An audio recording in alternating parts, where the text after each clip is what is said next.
么首先我也是欢迎马丁先生welcome。第一个问题是，2009年当中国统治世界这本书出版以后，你对中国做出了很多乐观的预测。那么如今你怎么来看待当时的这些文字？Well, first of all, I'd like to thank Guancha and Chris and the team for organising this event, and I'd like to thank you all for coming on your Sunday afternoon to listen. In my book, When China Rules the World, which this is the latest edition of, but the first edition was published in the UK in June 2009. And I made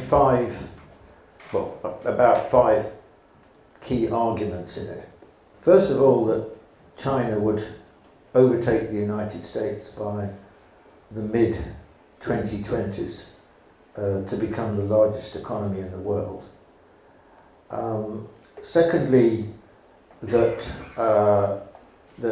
the process of westernization globally, as well as for China, had probably peaked, and in future we would see increasingly the rise of Chinese influence, or what I call a process of Sinicization. Thirdly, that the Chinese economy, that the Chinese political system, far from being fragile, was actually strong, robust, and rooted, and it would get stronger in the future. And my last point here would be that Chinese modernity would not be like Western modernity. It would borrow, and has borrowed, from Western modernity and will continue to borrow, but it will remain very different, very specific, and very unique. One final point to add to those four, and that is China would not be simply an economic power. I think this is worth remembering because things have changed so much, that as late as 2009, the world's impression of China, the impact of China on the world, and China's own self-image was still overwhelmingly economic. China was an economic phenomenon. And my argument was that this was only a stage, a phase. And as China rose, it would become much more than just an economic phenomenon. It will become a political phenomenon, cultural phenomenon, military phenomenon, moral phenomenon, intellectual phenomenon. In other words, China would increasingly acquire the characteristics, if you like, of a very influential global power. Of course, there was a lot of other things I argued in the book. I mean, for example, that China was, and I was the first to argue this really, that China was a civilization state primarily and only secondarily a nation state, and lots of other things as well, but I don't need to elaborate on that now. The point I want to make is that these constellation of arguments in the book at the time were not the conventional wisdom, not the common sense, not the way, certainly in the Western world, China was seen or interpreted. And even in China, at this point, China was not really seen quite like this. And I think that was, when the book first came out in China, it got a wonderful coverage. But I think it was, even in China, regarded, not just because of the title, as quite controversial. Now, the extraordinary thing is that, now we're in 2017. It's only 8 years after the book was published. And there's been a really sea change in attitudes. I don't think I think most of my propositions at least in some degree, in some respects totally, would now be seen as a statement of fact. That is exactly what has happened. So history has moved much faster than I anticipated. I mean, I was rather regarded as probably okay, it's very interesting, it's controversial, he's probably got a lot of things wrong. That was, I suppose, the way the book was seen. But in fact, two things. One, the arguments, I think every single one of the arguments that I advanced earlier has been basically proved true. And secondly, to be quite frank with you, the process has happened much more quickly than even I anticipated. 就是过去我们提到的是2009年，您写那本书的时候，那么现在的世界大势，您认为是怎么样的呢？ Well, I think the biggest single reason why things have moved much faster than I anticipated, or anyone anticipated for that matter, concerns the Western financial crisis. And basically, I would argue that since the Western financial crisis of 2007-8, we have moved into a new era. And that era is characterized by the divergent fortunes of China on the one hand and the United States on the other.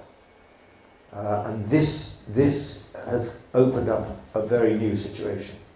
And basically, China has carried on going from strength to strength, and the West, and not least the United States, have actually become extremely crisis-ridden. Now, if we can look at some slides, here the top line, they're slightly out of date, the lines. I draw them slightly differently now, but the top line is China, but you can see that the crisis is where it spikes down and then recovers, but never recovers properly. And then you see the relatively parallel lines of the United States, Europe, and Japan.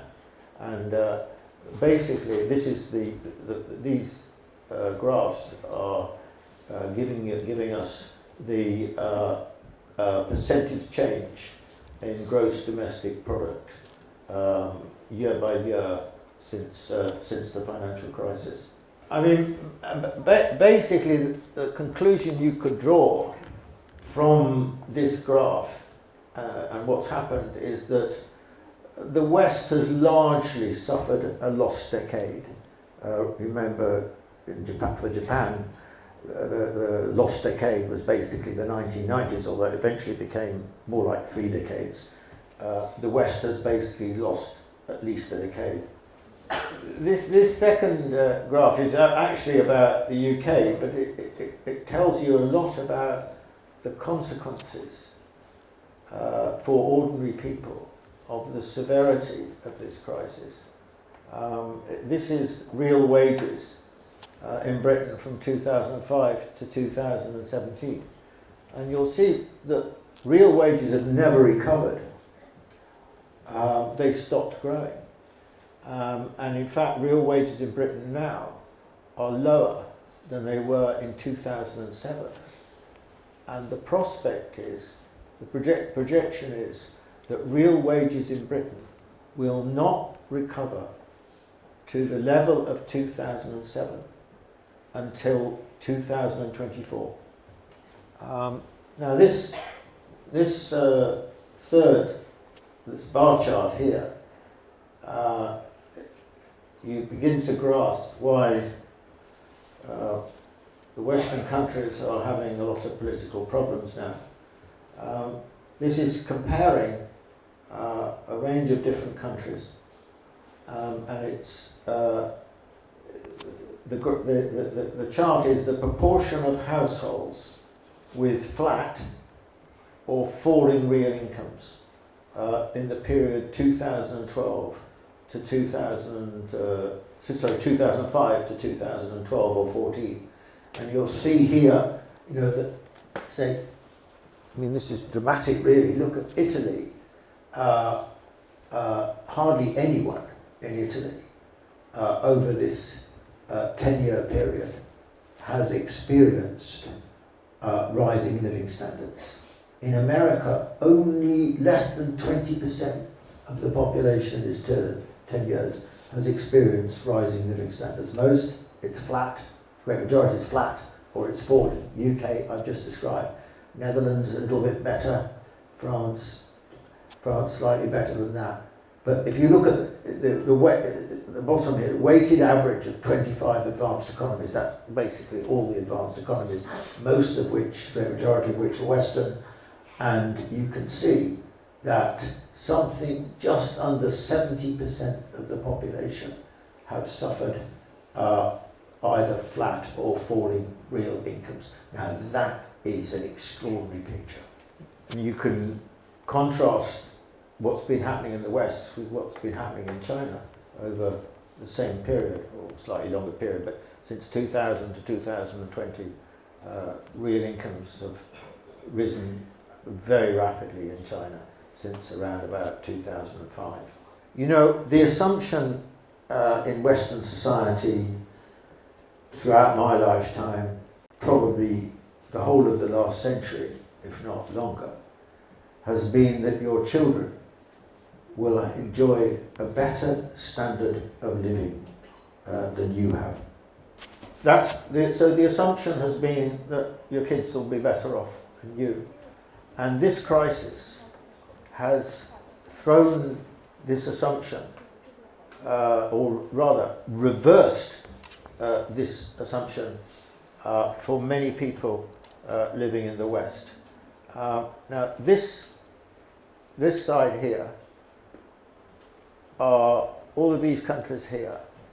The majority of people think that their children will do better than they have done.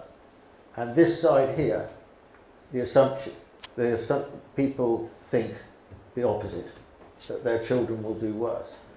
So there's tremendous contrast between developing countries and Western developed countries and Japan. So here's China. 74% think that their kids will do better than they have. India, and then various other countries, Indonesia, Thailand, Brazil, and so on. The United States is here, where a slight majority think their kids will do better, but it's pretty close to even. In other words, nearly half of Americans think their kids will do worse than they did. This is unprecedented. I think it's probably unprecedented in American history, ever. And then these are the countries that think that their kids will do worse. And by the way, the UK is in the middle here. 50-50. And then these are mainly European countries, Australia and so on, and as you'll see, very pessimistic. And I think somewhere is, remember, Italy is there, where a substantial majority think that the kids are going to do worse, and worst of all, Japan. Now, not surprisingly,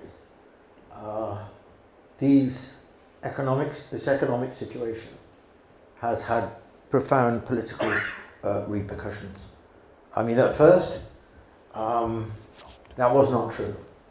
In the years, say, from 2010 to 2013-14, there remained relative political instability. But over the last 2 or 3 years, as we all know now, there's been growing political instability and rising discontent in most Western countries. The governing elites are now, there's deep disillusionment in the governing elites, deep disillusionment in most established political parties. growing disillusionment in the political, the institutions of governance, and this has both been most clearly reflected in the election of Trump as American president and in Britain's decision to vote to leave the European Union, Brexit. And I think it's worth remembering in this context that the Western view about China has, at least until recently, but I think still true to some extent, but certainly until recently, was very pessimistic about the prospects for China. The belief was that China's economic transformation, rapid though it has been, was unsustainable, and there would be some kind of profound economic crisis in the West, in China. And this was related to another belief in the West, which was China's political system was unsustainable unless it moved in the direction of a Western-style democracy. In other words, China as it was could not survive in the long run. This was a transient period of economic growth and relative political stability. Now, the joke is, if you like, the joke, is that that economic crisis never happened in China, nor did the political crisis.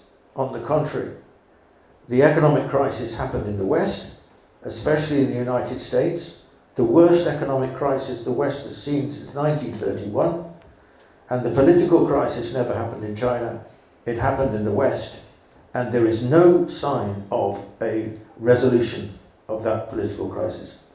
那么刚才我们讨论了，就是世界总体而言现在发展到了一个什么样的位置。那么我接下来想问马丁雅克先生的是，现在的中国处于一个什么样的位置上？ So, okay, that's the West for the time being. So what about China since the Western financial crisis? And the situation couldn't be more contrasting. I mean, China continued to grow, not quite as quickly as before, but a growth rate of 6 to 8% is still, in the present conditions of the global economy, a very fast growth rate, and that has been sustained. Of course, as we know, in 2014, according to the International Comparison Program of the World Bank, the Chinese economy overtook the size of the American economy,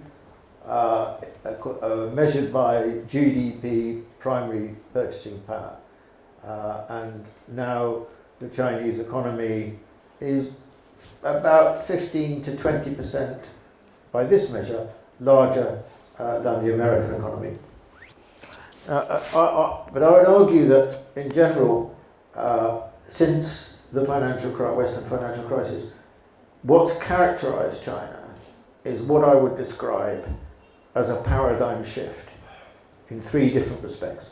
Now, the first paradigm shift is a recognition which, of course, predates 2012, predates Xi, but it was really with Xi Jinping that this became articulated in a new way.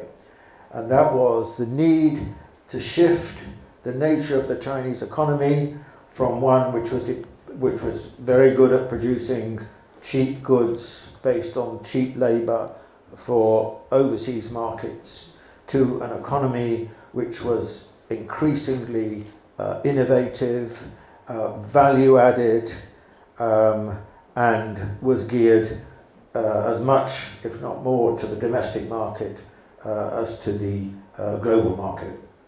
The second aspect, I think, of the paradigm shift is eloquently summed up by Xi Jinping's invocation of the Chinese dream. Actually, it's inconceivable that the idea of a Chinese dream could have been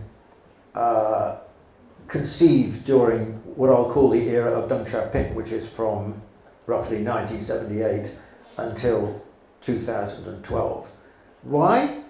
Because China in this period was very poor, was pretty weak, and people, your parents, grandparents, were required to make enormous sacrifices to pull China up by, or we say in English, by its bootstraps and escape from poverty. And what now was offered to the Chinese people was a completely different kind of future to the 30 years or so that they'd experienced since 1978 and the beginning of the economic reform period. First of all, a transformed living conditions, quality of life, levels of prosperity, and so on. And secondly, the second offer was that China's place in the world could now be transformed. And in some ways, this is the most dramatic of all, in my view, because by the end of the 19th century, China had become so weak that it essentially had to live in the world on the terms of the West.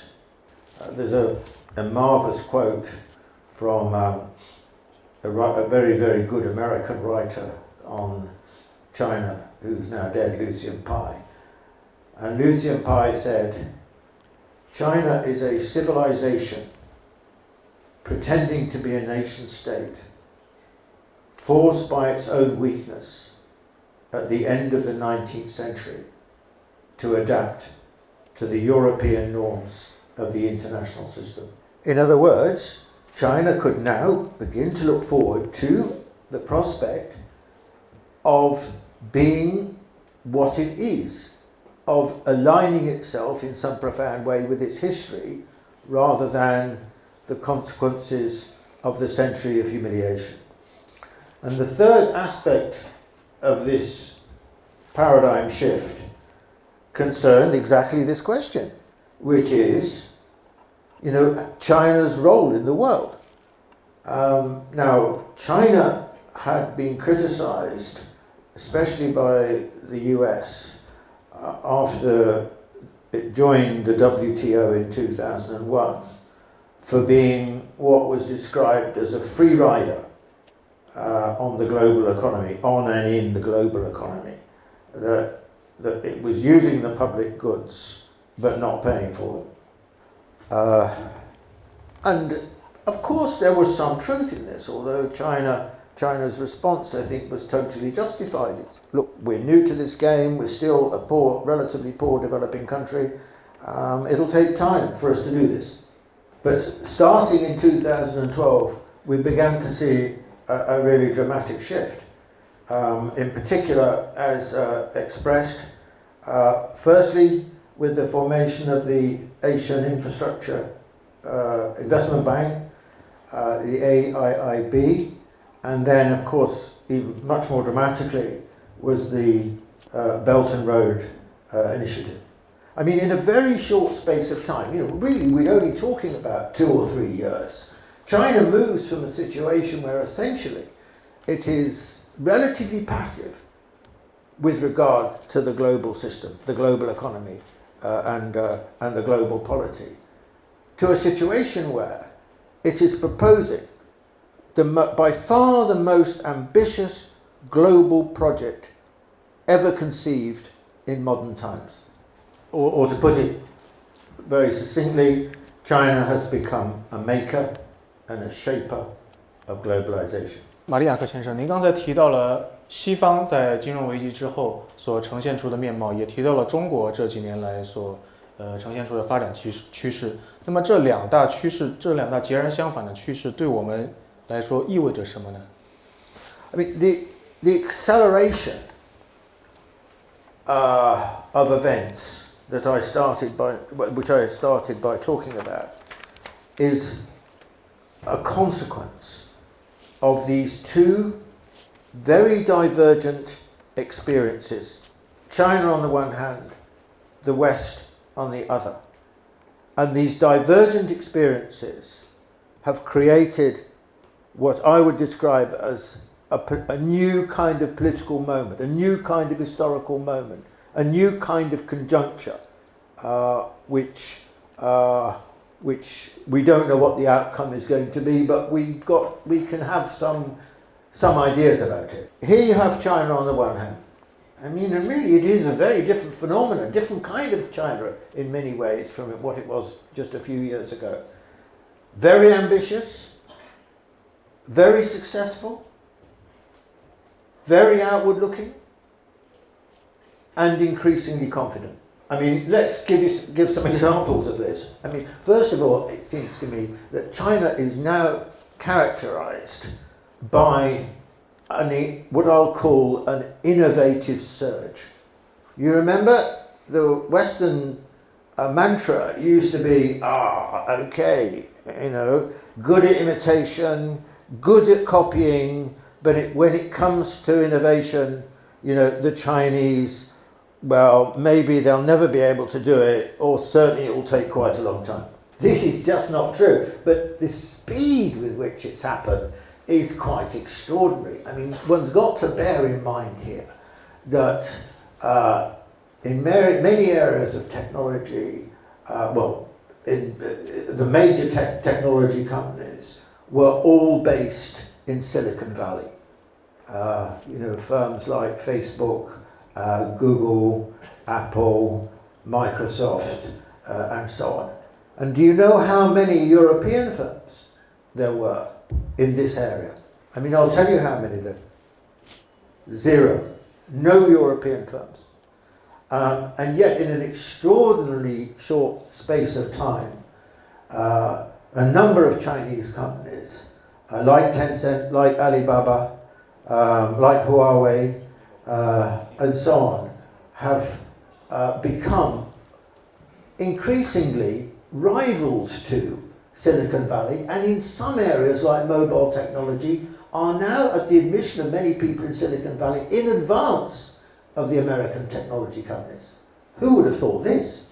So here, this is not market capitalization by size. This is a different way of measuring, but this is by brand.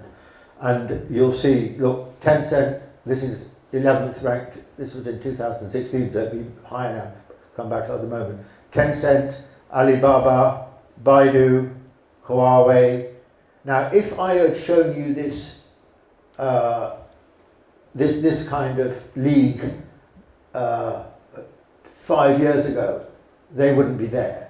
And it would be dominated by China Mobile would have been there, the banks would have been there, Sinopec would have been there, but none of these new technology companies. In other words, not only have these technology companies arrived on the global scene very quickly and are challenging the American leaders in this area, but also it is of course resulting in the restructuring of the Chinese economy. And just during this last week, Tencent became the first Chinese technology firm to, as it were, join the really big American league with a market capitalization of over $500 billion. And in the same week, Tencent has overtaken Facebook in market capitalization. So the top 5 are now, let's get this right, first Apple, second Microsoft, third Google, fourth Tencent, fifth Facebook. A second example of this new phenomenon is something I've already said. I won't go into it in detail, but I mean it is the whole Belt and Road Initiative, and I mean this is a transformative project that's going to take decades. But I think its chances of reconfiguring the globe and the global economy and the global polity are quite strong. And I think this is, of course, attracting a lot of interest, varying across continents, varying between countries. But I mean, just bear in mind, there's only one modern similar project, and that was Marshall Aid at the end of the Second World War, which was America's aid to reconstruct Europe after the Second World War. And at today's prices, Belt and Road is 12 times bigger than, as it is at present, 12 times bigger than Marshall Aid. And to move on, the third characteristic of what I'll call this new mood, this new sense of confidence, I think, was the 19th Congress of the Communist Party last month. I mean, I think this Congress was the first time that a Congress of the Communist Party of China has not just been basically a national event. This time it was also a global event. In other words, China is moving from being a factor, but an outside factor in the global polity, to increasingly registering itself as a norm, if you like, moving from the outside to becoming progressively normative. This is a new experience for China. The further factor, I think, is, which I find interesting, some ways intriguing, and that is the new emphasis being placed by Xi and the Chinese leadership, a new emphasis on something which is quite old, starts with Deng Xiaoping at the 1982 Congress of the CPC, which is socialism with Chinese characteristics. Now, I think that by and large, over the recent decades, China's gone quite quiet on this. You know, it's still being used, but to use an Italian phrase, sotto voce, which means softly, softly, quietly, quietly. It's borrowed from Italian opera, actually, and I think that's, broadly speaking, how it's been done. But I think this new emphasis is, this new approach is about saying that China is not just different for cultural reasons or historical reasons, but also there are enduring systemic differences between China's political project and that of the West. A further illustration of, I think, this new mood, this new sense of optimism and confidence is the exuberance of the generation now in their, I don't know, let's say 18 to 30, something like that. You know, the WeChat generation, the cashless society, the bike sharing phenomenon. I mean, these are very interesting developments because these are kind of expressions, in a way, of a lifestyle. You know, everyone always used to look to the United States for new things and so on. But each of these things, you know, is the world is increasingly looking to China. I mean, Mobike can offer exporting their bike sharing around the world, and you know, your cashless society is far in advance of anything that exists in my country or in the United States. In other words, you know, it's not just in the, as it were, high politics and so on, we're thinking of China. It's actually in the popular culture that increasingly China is now beginning to have and will have increasingly a global impact on the way in which ordinary people across the world think, including in the West. So, I suppose to finish this bit off, although I don't think the Chinese government would quite put it like this, but I will put it like this, that China increasingly now sees itself as a world leader.